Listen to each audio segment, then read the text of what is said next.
NCP নির্বাচনের আগে আমরা আপনাদেরকে বলেছিলাম আপনারা আমাদেরকে ফ্রিতে ভোট দিবেন, আমরা আপনাদেরকে ফ্রিতে সার্ভিস দিব। এই গত 5 মাসে আপনারা সংসদে দেখেছেন আমরা কোন রক্তচক্ষুকে ভয় পাই নাই। আমরা মিডিয়া মাফিয়াদের বিরুদ্ধে, ধুমু ঠাকুরের বিরুদ্ধে, ডান ডাকাতের বিরুদ্ধে, ভোট চোরদের বিরুদ্ধে আমরা প্রতিনিয়ত কথা বলে যাচ্ছি। ভাইকে আমরা অনুরোধ করবো, প্রয়োজনে 5 ভোট পাবেন, 10 ভোট পাবেন, 100 ভোট পাবেন, 500 ভোট পাবেন, একটা পয়সাও খরচ করবেন না। জনতা যদি তার সেবক নির্বাচন করতে চায় তাহলে জনতাকে তার দায়িত্ব দিতে হবে সেবক নির্বাচন করা। জনতা যদি চায়, জনতা যদি সিদ্ধান্ত নেয় টাকা দিয়ে, গুন্ডা দিয়ে, পান্ডা দিয়ে নেতা নির্বাচিত হবে, তাহলে 5 বছরে জনতাকে ভোগান্তি শিকার হতে হবে। শিক্ষার্থীরা, চাকরিজীবী, পেশাজীবী, শ্রমজীবী, রিক্সাওয়ালা, সমাজের সকল শ্রেণী পেশার মানুষ রাজপথে নেমে এসে তারা নিজেরাই বিকল্প খুঁজে নিয়েছিল। রাজপথের প্রতিটি প্রথম প্রান্তরে স্লোগান উঠেছিল, তুমি কে, আমি কে, বিকল্প বিকল্প। ঠিক একইভাবে এই সরকারের অপেক্ষায় না থেকে আমরা যেভাবে 17 বছরের জেগে বসা ফ্যাসিবাদকে আমরা দূর করেছিলাম, সকল শ্রেণী পেশার মানুষ, ফ্যাসিবাদের বিরোধী রাজনৈতিক দলগুলো ঠিক সেভাবে দেশের স্বার্থে, জাতির স্বার্থে, সংস্কারের প্রশ্নে আমাদের সবাইকে আবার দায়িত্ব কাঁধে তুলে নিতে হবে। প্রিয় রাজাপুরবাসী, নির্বাচনের আগে আমরা এনসিপি কে বলেছিলাম, এনসিপি থেকে আমরা আপনাদেরকে প্রতিজ্ঞা করেছিলাম, আমরা প্রতিশ্রুতি দিয়েছিলাম, আপনারা যদি আমাদেরকে নির্বাচিত করেন তাহলে সংসদে গিয়ে আমরা জনগণের প্রতিনিধিত্ব করব। প্রিয় রাজাপুরবাসী, আপনারা মূল্যায়ন করবেন সংসদে গিয়ে আমরা ব্যবসায়ীদের প্রতিনিধিত্ব করছি নাকি জনগণের প্রতিনিধিত্ব করছি।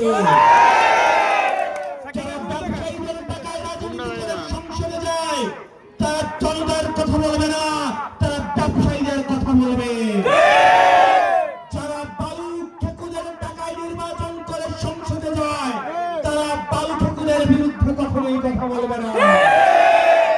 সেজন্য প্রিয় রাজাপুরবাসী, আজকে আপনাদের সামনে আমাদের তরুণ প্রজন্ম থেকে আমাদের তুহিন ভাইকে এই রাজাপুর উপজেলার চেয়ারম্যান প্রার্থী হিসাবে আমরা মনোনীত করছি। নির্বাচনের আগে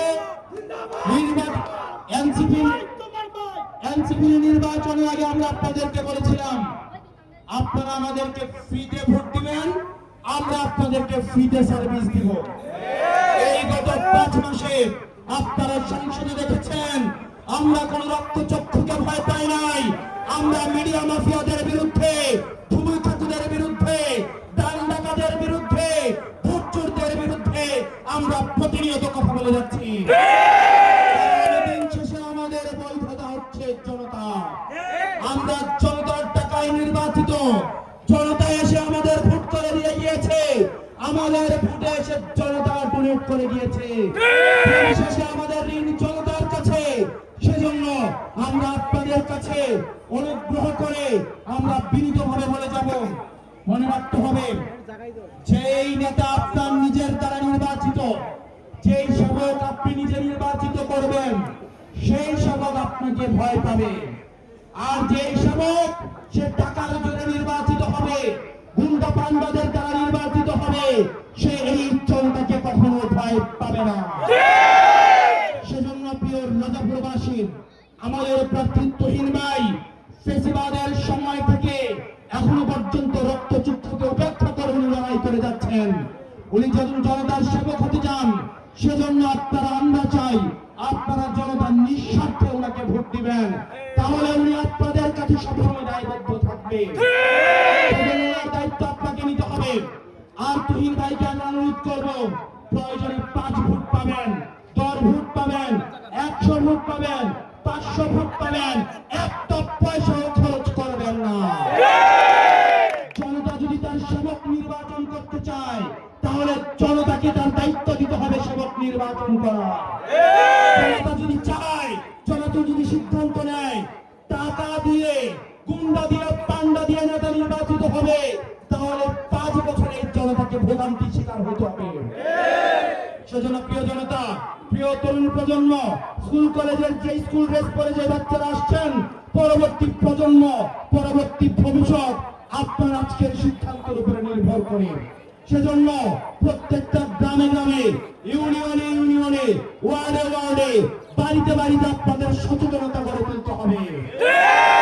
মেম্বারের কথায় ভোট নয়, চেয়ারম্যানের কথায় ভোট নয়, আপনার সিদ্ধান্তে যাকে মন চাবে আপনারা তাকে ভোট দিবেন। আমরা শুনেছি গত নির্বাচনে ব্যালট বাক্স চুরি করতে এসেছে। যারা ব্যালট বাক্স চুরি করতে আসবে তাদেরকে বিষকালী নদীতে তাদেরকে ভাসিয়ে দেবে। প্রিয় রানাপুরবাসী, আপনারা জানেন 2024 সালের 19 জুলাই এই ঝালকাঠিতে আমার প্রিয় ভাই নাঈম শহীদ হয়েছিল। আজকের 19 জুলাই 2 বছরের পূর্তি হয়েছে। আমরা যারা শহীদেরা, যারা রাস্তায় নেমে এসে রক্ত দিয়েছিল, তাদের রক্তের প্রতি আমাদের দায়বদ্ধতা রয়েছে। সেই রক্তের দায়বদ্ধতা থেকে অতীতের প্রজন্মকে, অতীতে যারা রাজনীতি করেছে তাদেরকে কিন্তু আমরা এই বর্তমানে দায়ী করি। কারণ তারা আমাদের সুন্দর বাংলাদেশ দিতে পারে নাই, দুর্নীতি মুক্ত বাংলাদেশ দিতে পারে নাই, বেকার সমস্যা সমাধান করতে পারে নাই, বৈষম্যের সমাধান করতে পারে নাই। সেই জন্য অতীতের রাজনীতিবিদদের কিন্তু আমরা বর্তমানে দায়ী করি। ঠিক একইভাবে এই বর্তমানের রাজনীতিবিদরা যদি বেকার সমস্যার সমাধান না করতে পারে, মাদকের সমস্যার সমাধান না করতে পারে, কর্মসংস্থান নিশ্চিত করতে না পারে, তাহলে ভবিষ্যৎ প্রজন্ম কিন্তু এই বর্তমানকে দায়ী করবে। এই প্রজন্মকে যেন দায়ী করতে না হয়, সেজন্য আমাদের দায়িত্ব আমাদেরকে কাঁধে তুলে নিতে হবে। সেজন্য আপনাদের কাছে অনুরোধ করব, আমাদের এই প্রার্থী আপনাদের দরজায় দরজায় যাবে, ঘরে ঘরে যাবে, বাড়ি বাড়ি যাবে, প্রত্যেকটা নারীর কাছে, প্রত্যেকটা হাড়ির কাছে আপনার এই ভোটের দাওয়াত পৌঁছে দিতে হবে। আমরা বিশ্বাস করি যে নেতা জনগণের বিজয়ে নির্বাচিত হয়, সে নেতা কখনো জনগণের বিরুদ্ধে অবস্থান নেয় না। আপনারা দেখেছেন, সেজন্য আমরা চাই জনগণের রায়ে আপনাদের নেতা নির্বাচিত হোক। এবং আপনাদের যে সমস্যাগুলো রয়েছে, ডাকাতের সমস্যা, গরু চুরির সমস্যা, খাই যে সমস্যাগুলো রয়েছে, বাংলাদেশ আগে ব্যাংক খাইতো, এসএলএম ব্যাংক খেয়েছে, আমাদের সম্পদ খেয়েছে, বিদ্যুৎ খেয়েছে। ঠিক একইভাবে রাজাপুরের মানুষ বালু খায়, নদী খায় এবং গরু চুরি করে খায়। এই সমস্যাগুলো আমরা বিশ্বাস করি আমাদের যে লিডার রয়েছে, আমাদের এখানে প্রার্থী তুহিন ভাই ইনশাআল্লাহ এই সমস্যাগুলোর সমাধান করবেন। স্থানীয়ভাবে স্থানীয় কৃষিকে, স্থানীয় যে সক্ষমতাকে প্রযুক্তিতে রূপান্তরের মধ্যে দিয়ে স্থানীয় কর্মসংস্থান নিশ্চিত করবেন, শিক্ষার প্রসারণী কাজ করবেন। আমরা বিশ্বাস করি রাজাপুরের আধুনিকায়ন, কর্মসংস্থান বৃদ্ধি এবং বৈষম্য নিরসনে উনি একযোগে কাজ করে যাবেন এবং সেটার জন্য আপনাদের সহায়তা প্রয়োজন। যেভাবে সারা বাংলাদেশে গত নির্বাচনের জনগণ রাস্তায় নেমে এসে আমাদেরকে সহায়তা করেছে, ঠিক আগামী নির্বাচনে তুহিন ভাইকে রাজাপুরের আপনারা সবাই স্বতঃস্ফূর্ত ভাবে সহায়তা করবেন।